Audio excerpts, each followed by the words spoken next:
Praise the Lord, everyone. Thankful to be in the house of God this morning. I'm going to just jump right into things this morning. So today we're talking about creation versus evolution. I'm going to start with several scriptures, so I didn't do a slide for the scriptures, but if you want to follow along, I'm starting in Genesis chapter 1, verse 1.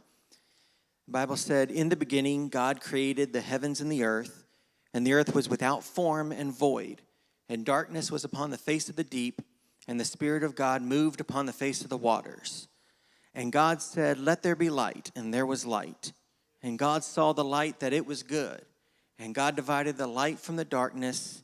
And God called the light day, and the darkness he called night. And the evening and the morning were the first day." Genesis 1 and 8, "And God called the firmament heaven, and the evening and the morning were the second day." 13, "And the evening and the morning were the third day." Verse 19, "And the evening and the morning were the fourth day."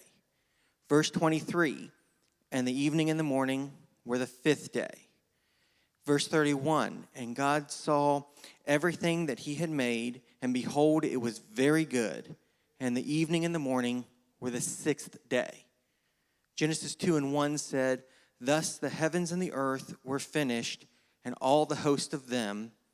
And on the seventh day God ended his work which he had made, and he rested on the seventh day from all the work which he had made."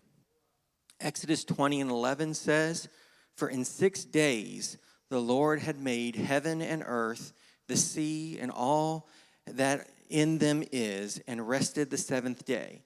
Wherefore the Lord blessed the Sabbath day and hallowed it." Exodus 31 and 17, "It is a sign between me and the children of Israel forever. For in 6 days the Lord made heaven and earth, and on the seventh day he rested and was refreshed." I personally believe in 6 literal days of creation. Now, this is a subject that's been challenged a lot in our world. And in the 60s and 70s, as the evidences were popping up of an older and older earth, most preachers didn't know how to deal with that. So they came up with something they called the gap theory. And essentially what the gap theory said is that in the beginning, God created the heaven and the earth. And when it said the evening and the morning were the first day, he was like, "Man, I like that. Looks good." And so a couple billion years go by, and God's walking by it again and goes, "You know what? Come to think of it, it needs more. Let's do a firmament. Let's do a firmament beneath and above. Yeah, that looks really good. Okay, second day done." And then a couple billion years, he's like, "You know, that whole universe thing looks like it could use a little more. Let's see here. Let's separate the land from the sea, add some grass and trees, and oh yeah, that's pretty. I like it." And then a few billion years later, he comes back and so on and so forth for 6 days. And that's how the earth is so old. But I read all those scriptures to tell you that's not how the Bible teaches it. The earth was created in 6 days, and he rested on the seventh. 1 actual week. It's a lot easier with the advent of research and looking into the so-called evidence of evolution to find the holes in the evidence they give than it is to just try to change things to fit their narrative. So evolutionists believe that the earth is somewhere between 18 and 20 billion years old. And all the matter in the universe was 18 to 20 billion years ago, was compressed into the size of the period at the end of a sentence.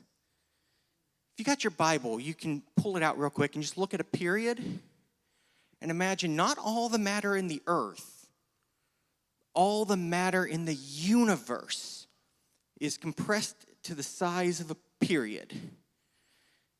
And they think it takes a lot of faith to believe in creation. The book, The Origin of the universe said that the universe came from nothing, and nothing means nothing. And from this nothing, the universe began with a giant explosion. So if you're taking notes, I'll simplify that for you. They said nothing exploded. That's where we landed there. Scientific American magazine said the entire universe evolved from literally nothing. So the theory here is that this nothing that somehow became the period at the end of the sentence that eventually exploded as the Big Bang, it was spinning really fast. Just absolutely spinning until it finally exploded, and everything that came off the explosion was also spinning. And that's why we have the rotation of planets, and we have orbits around stars, and that's how the universe is circulating everything in this nice smooth motion. But there's a problem with that. You see, if everything came off spinning, then they should all be spinning in the same direction. But Venus and Uranus spin backwards. There are 60 known moons in our solar system. And out of the 60 known moons, Mercury and Venus don't have any. Earth only has one. 11 of them are spinning backwards. 4 of them are traveling backwards. 2 planets have moons that go in both directions at the same time. See, there's a difference in probability and possibility. If I take a quarter and I flip it 10 times, the odds of it landing on heads 10 times in a row from 10 flips is small. It's improbable. It's not going to happen very often. But if I flip it 10 times, I'm never going to get heads 11 times out of 10. That is impossible. How many remember merry-go-rounds? I'm aging myself. You know, back before children were made of glass, we had merry-go-rounds. How many have ever got them going so fast that your grip starts slipping and you fly off? Right? It's happened to me. Have you ever flown off the merry-go-round going the opposite direction it was spinning? I can throw you off of a merry-go-round once, 10 times, 100 times, 1,000 times, 1,000,000 times, 1,000,000,000 times, 1,000,000,000,000 times. It doesn't matter how many times we run this experiment. You're never, ever going to fly off going the other direction because it's impossible to defy the laws of physics by throwing something one way and it spins the other way. It doesn't happen. So you might ask, well, so you don't believe in the Big Bang? Well, yes and no. You see, the Bible says in 2 Peter chapter 3, verse 10, "But the day of the Lord will come as a thief in the night, the which the heavens shall pass away with a great noise, the elements shall melt with fervent heat, and the earth also, the works therein shall be burned up." That's the Big Bang I believe in. And it just hasn't happened yet. So the second law of thermodynamics states that everything moves toward disorder. Now, in the South, you get to see a good example of that all the time because you've always got that one guy that will have a car out in his front yard, and eventually the tires are flat, it starts rusting, the gas in the gas tank is separated, and it's no longer any good. And after a few decades go by, it's just a worthless pile of rusted metal. You're never going to put the worthless pile of rusted metal out and wait 20 years and get a new car. It goes the other direction. How many believe that if you kiss a frog, it's going to turn into a prince? No one. Okay. Well, that's the theory of evolution. The only thing they have to add in there is this little caveat. You kiss the frog, and then you wait about 3 million years, and then it becomes a prince. It's all about adding time. The biblical record of all the genealogies from Adam to Christ, we have about 6,000 years worth of genealogies that connect all the way up to where we are now. The scripture teaches that Adam was the beginning of creation. Matthew 19:4 said, "And he answered and said unto them, Have ye not read that which made them at the beginning, made them male and female?" They started creation. They started the genealogies of man. Now, if you look at a population growth chart like that one, you can take from the World Almanac Book of Facts in 1994, it listed the genealogies from different decades. So in 1994, there was approximately 5.5 billion people on the planet. In 1985, there were 5 billion. 1975, 4 billion. 1930, 2 billion. 1850, 1 billion. 1650, 500 million. In the days of Christ, there was only about 200 million people on the planet. So if you track the population growth backwards, you've got somewhere between 5,000 and 4,000 years, which puts right where the flood would have reset the population with 8 souls on a boat. It's estimated, a lot of people think that the earth is overcrowded, but it's been estimated that if you take all the population of the earth and you put them on a piece of land the size of the city limits of Jacksonville, Florida, everyone would fit in that amount of land with 5 foot square to stand in. So it's not quite as overcrowded as you might think. But if you believe the evolution theory, it says that man started somewhere between 16 and 18 million years ago. So tracking the same population growth rate that we've had all throughout history, if you go back and start man at just 3 million years ago, not even close to where they said, but 3 million years ago, you would have 150,000 people per square inch of landmass on the earth. Talk about some high-rise apartment buildings. We wouldn't fit. Scientists said that the sun burns 5 million tons of mass every second. So the sun is shrinking. Now, if you believe the earth is 6,000 years old, like I do, it's not much of an issue because with 6,000 years, the entire circumference of the sun only goes down a couple of miles. But if you put the sun at 5 billion years old, it would have been so large, it would have been touching the earth, which means we know what happened to the dinosaurs. They burned up. So in 1979, 2 American scientists published evidence based on over 200 years of solar measurements, which appeared to show the sun shrinking by 0.1% each century.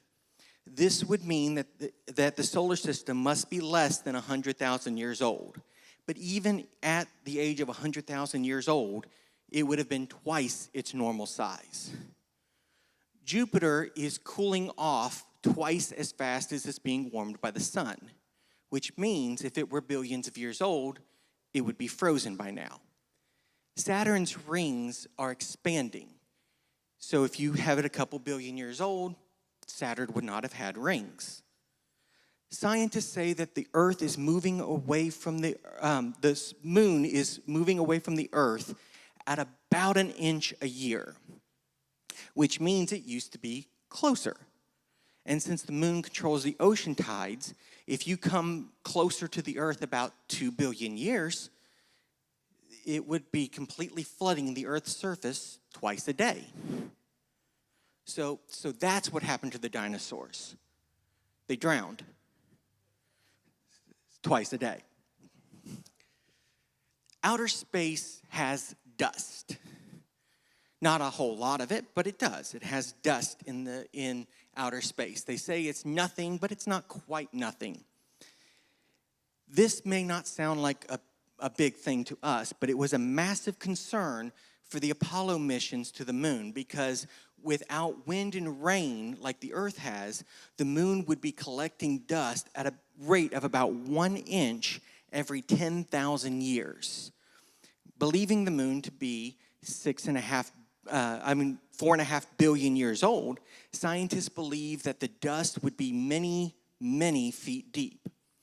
Science writer Franklin Brandley said, some astronomers think that in places lunar dust may be 100 feet deep or more, and it would be so loosely packed that a spaceship would sink into it and never be seen again.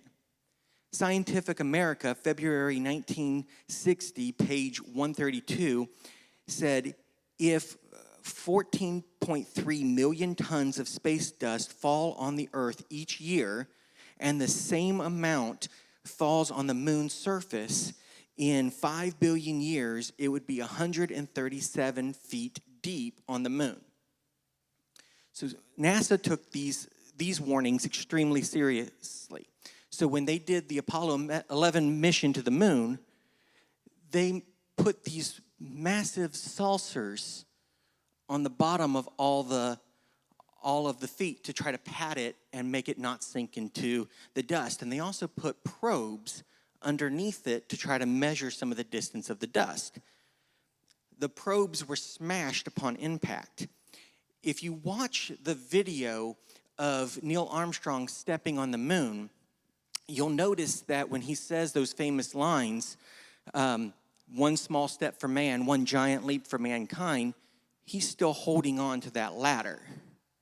Now, when I was a kid, we went to the NASA Space Center in Florida, and they have the full hour-and-a-half recording of that event.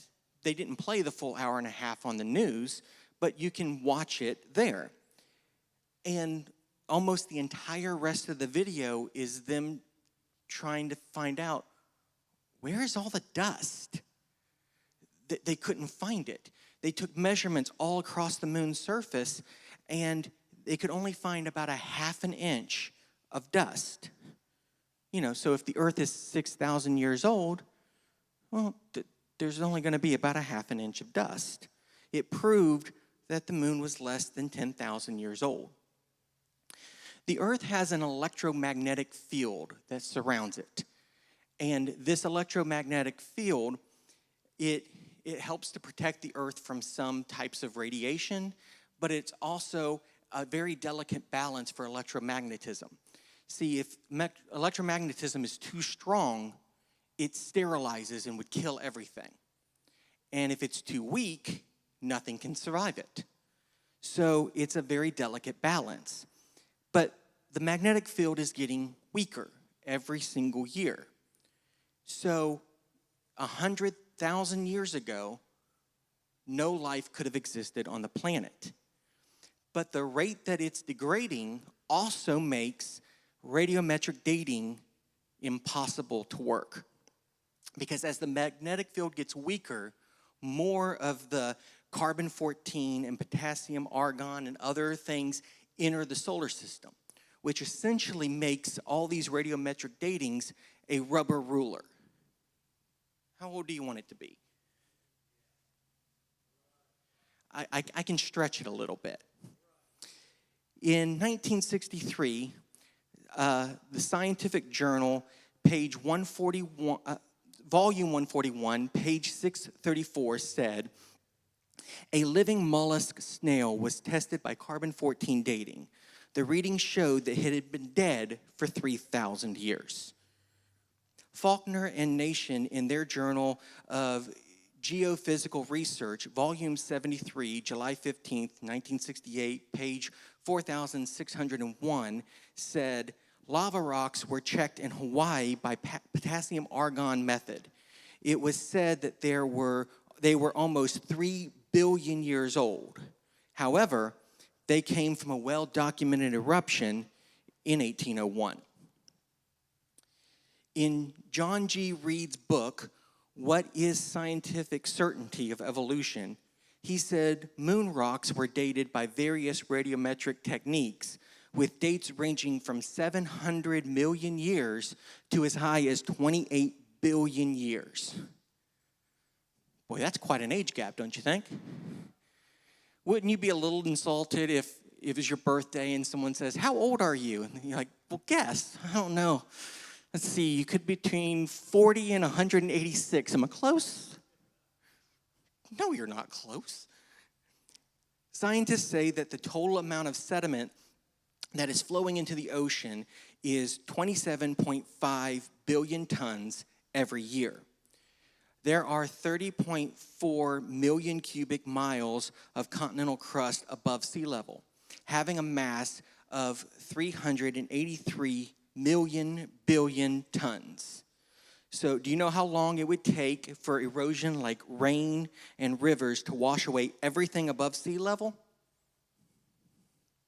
14 million years. In 14 million years, there would be no landmass. So if the earth was just 1 billion years old, the entire world's land would have eroded away 70 times in just 1 billion years. In 1990, they added a second to the clock, and they called it a leap second, because the Earth's rotation is slowing down. The rate is about 1,000th of a second every day. They added another, every year, sorry. They added another second in June 1992, again in 1994, and in 1996, and so on and so forth. So if we're slowing down, that means we used to be going faster. So if we reverse the rate that we're slowing and you look at it by 1 billion years, the difference between day and night would be about a half a second. Good morning, good night, good morning, good night, good morning. You'd never get anything done because that's all you'd be doing is just greeting people. Plus, if the earth is spinning that fast, the winds on the earth would have been 5,000 miles an hour. So that's what happened to the dinosaurs. They blew off. Boy, they never had a chance, did they? This is the Methuselah tree. This is the oldest tree on earth. The dating of trees, their timeline is not perfect because 2 or 3 rings can come out a year. So when you date trees, there's always a range that they can fall in. So this tree, counting by the rings, is dated to be between 4,300 and 4,900 years old. So the oldest tree in the world falls right around the 4,400 year flood mark. Rock cave formations are said to take 200 million years to grow.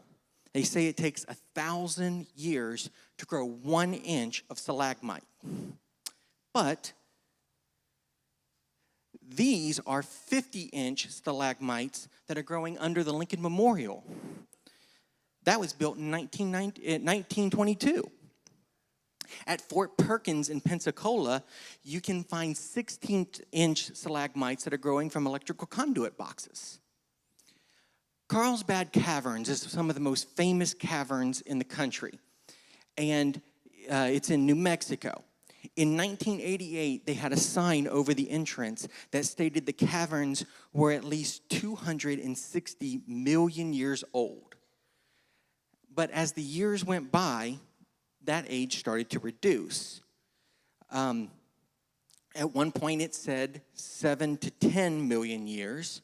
Later, it said 2 million years. And now, there's no sign at all.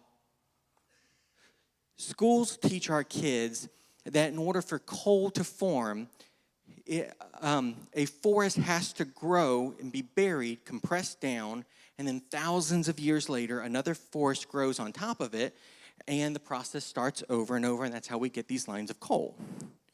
However,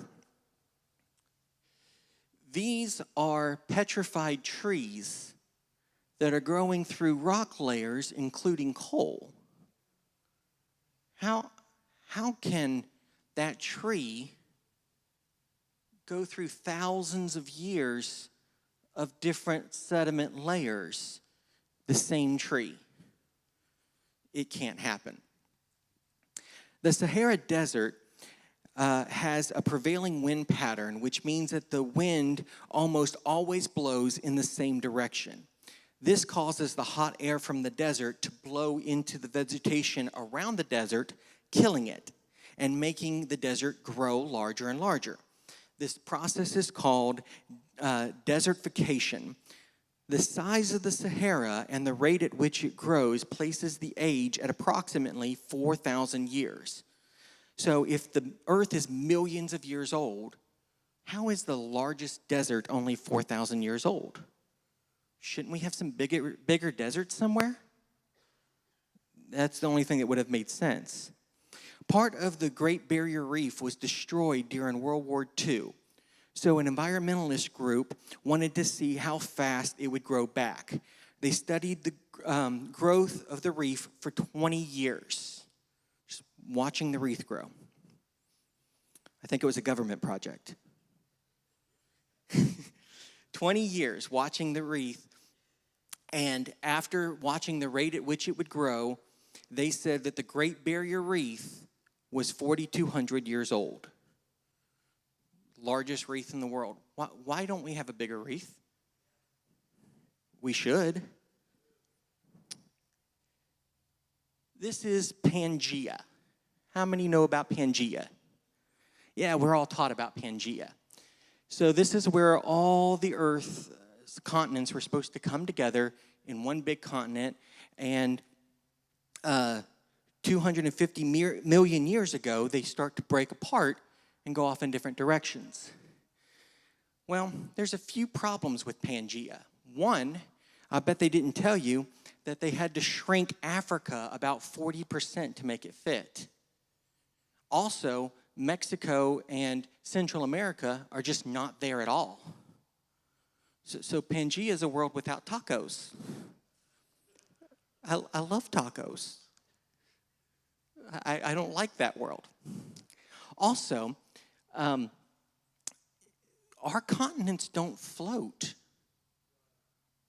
If you take away the water, it's all still connected.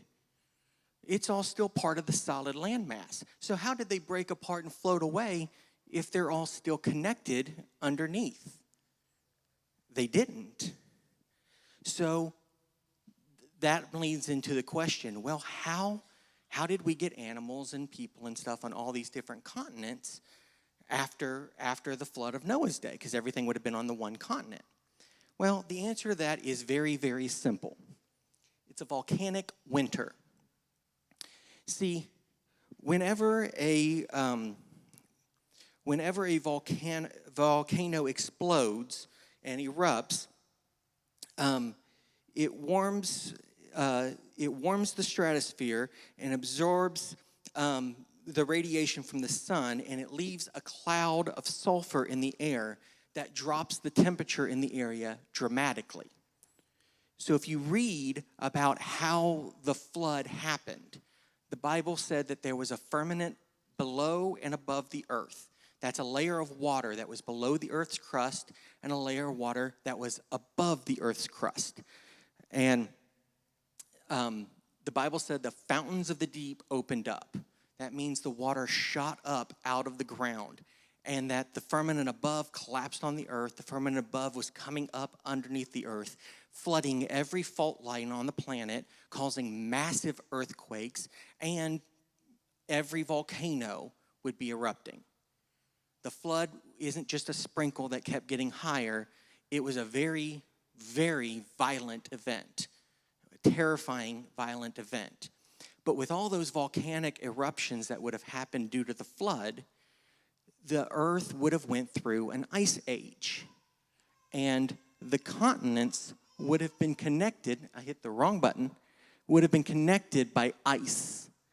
The tropic area where the ark would have landed would have been where most things would start spreading off, but then they would be connected by ice for a few hundred years before it started to melt and drift into the world that we look at today. So with that out of the way, let's talk about cavemen just a little bit.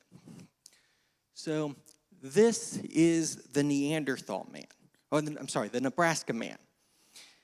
The Nebraska man was completely built on the discovery of just one tooth. So they came up with this whole guy because they found a tooth. And I told them everything they needed to know about that guy. Until it was later discovered that the tooth came from a pig. The Nebraska man was supposed to be a link between the ape and man, and yet it was completely fabricated from one single tooth. They had a stooped body covered with hair, primitive face, all this different stuff showing this man from a pig's tooth. So then we have the Piltdown man. The Piltdown man was from 1910 to 1912. Scientists in Piltdown, England, took the skull of a man with the jawbone of an ape. They filed them down to make them fit, and they called it the missing link. The Piltdown man was in textbooks for 40 years. 500 people wrote doctorate dissertations and earned their doctorate degree on the Piltdown fossils. And then after 40 years of being in textbooks, they proved it was a fake. Let's look at the Neanderthal man, the one I mistakenly called the first one. The Neanderthal man was proven over 60 years ago that it was simply a man who had a bad case of arthritis. In museums, they had models of him. He was the missing link.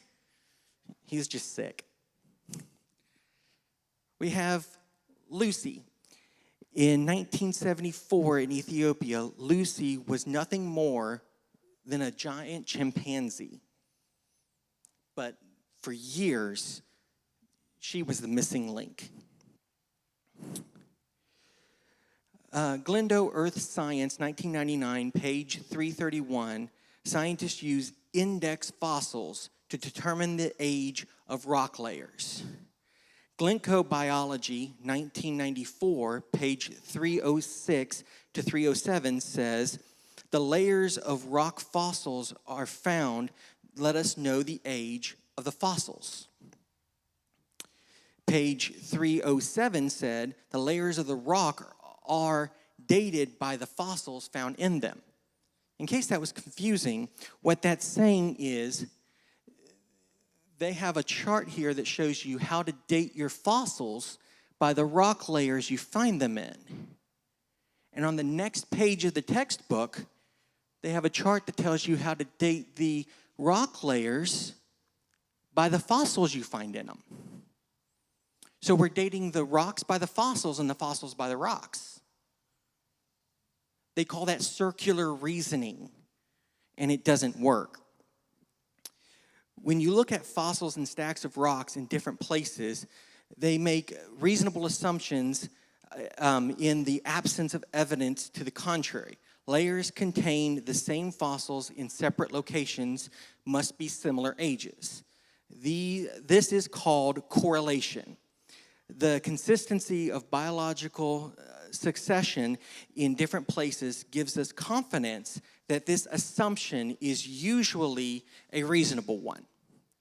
That was a quote from that same textbook. We assume, because we found them in similar layers, that they're similar ages in different places, and we consider that a reasonable assumption, is what he's basically saying. He goes on to say, these assumptions and this observation allows us to document series of fossils that occur in different rock layers. As we travel to more and more places, correlating stratigraphic sequences of biological succession, as we go, we construct a grand series of fossils, oldest at the bottom and youngest at the top. For confidence, we divided the long series of fossils into sections and named them. These names are usually based on places at which the rocks of the particular age were first well studied and represent the interval of time during which a particular set of organisms existed. This series of names is geological time scaling, the internationally accepted system for telling time in geology. So they use the rocks to date the fossils, they use the fossils to date the rocks, and a lot of people try to argue, well, what about the radiometric dating? The truth is, they use radiometric dating to confirm the time they've already placed on the fossil or rock. O. Rucker, J.E., stated in the American Journal of Science, volume 276, page 54, that radiometric dating would not have been feasible if geologic column had not been erected first. He also said the rocks do date the fossils, but the fossils date the rocks more accurately. That's that circular reasoning in one sentence. Niles Eldredge, one of the most well-known evolutionists, said, there is no way simply to look at a fossil and state how old it is, unless you know the age of the rock it comes from. And this poses something of a problem. I'll bet it does. If we date the rocks by their fossils, who can we then turn around and ask and talk about patterns of evolutionary change through time in fossil records? That's from Time Frames, Rethinking Darwin's Evolution, and the Theory of Punctuated Equilibrium, page 52, 1985. In 1770, textbooks claimed that the Earth was 70,000 years old. In 1905, the textbook said that the Earth is 2 million years old. In 1969, textbooks said the Earth was 3.5 million years old. And now they say the Earth is 4.6 billion years old. So in case you're keeping up, that means that the Earth is getting older at a rate of 21 million years a year. Which is funny that the Earth is getting older and the caves are getting younger. Interesting. So I've come to the end of the first lesson, and I'm going to take just a couple minutes. I'm going to add something. There are two things I threw at the end of next week's lesson that I'm considering bonus content. And it's because they don't really fit in this, but they're things that come up in questions a lot, and I'd like to cover if I can. So I want to talk about, for just a moment, in bonus content, unicorns in the Bible. And the reason I want to bring this up is because I kind of put it into this study anyway, looking into it. And unicorns are mentioned 9 times by 5 authors in 5 books. And because unicorns are mentioned in the Bible, first off, how many just found out right now that unicorns are in the Bible and didn't know it? Yeah, a lot of people, because we don't cover it very much. But you know who does know it? Atheists. Because they like to mock us and say that we don't know what we're talking about because we read a book of fantasies. It's got unicorns. How can you believe anything that's in it? So we're going to cover that for a second. Numbers 23 and 22, 24 and 8, Deuteronomy 33 and 17, Job 39, 9 through 12, Psalms 22 and 21, 29 and 6, 92 and 10, and Isaiah 34, 7 all mention unicorns. The Bible was a book that was written a long time ago. And when we get to modern diction, sometimes words change their meaning, and we don't usually keep up with it in the Bible.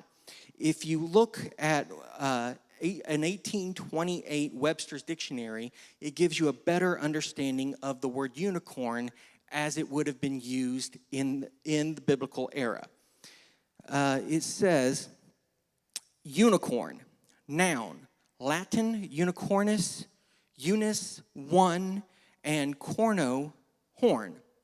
An animal with one horn, the monocornus. This name is often applied to a rhinoceros. Now, a lot of people will point out, well, rhinoceroses have two horns. But there's an African rhinoceros, I had a picture for next week's, that has one horn. A genus of the quadruped, or this is in the same dictionary, if you look up the word rhinoceros, it says a genus of quadruped of two species, one of which, the unicorn, has a single horn growing almost erect from the nose. This animal, when full grown, is said to be 12 feet in length. There is another species with two horns, the Binocornus. They are native of Asia and Africa. The one-horned rhinoceros from Asia, if you look up its scientific name, it's Rhinocornis unicornis.